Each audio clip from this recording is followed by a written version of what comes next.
আমার 16-17 বছর মেয়ে আছে, কি যত টাকা লাগে দেবে।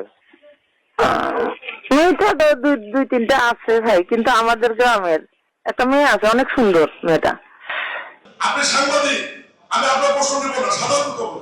একজন বিএনপি নেতা কি বলছে যে ঢাকা থেকে আমাদের নেতা যাবে কোচিংয়ে 14-15-15 বছর বিয়ে লাগবে। সামাজিক মাধ্যমে দেখেছি, যদি একজন বিএনপি নেতা এত কোচিং মেয়েকে তার নেত্রীর কাছ থেকে চেয়ে নেয়, এরকম কথা বলে, তাহলে কি আপনি মনে করেন নারী ক্ষমতায়ন দ্বিতীয়টাই হবে? আমি যে ফ্যামিলি কার্ডের যে বক্তব্য দিলাম, তার সাথে আপনার প্রশ্ন কি দিলেন? আমি সহজ উত্তর দেই। এখানে সবচেয়ে ভালো হয় সাধারণ ছাত্রছাত্রী যারা আছে, তারা যদি প্রশ্ন করে আমি খুব খুশি হব। আমি সাংবাদিক, তো আপনি সাংবাদিক, আমি আপনার প্রশ্ন নেব না, সাধারণ খবর। আমার প্রশ্ন ছিল,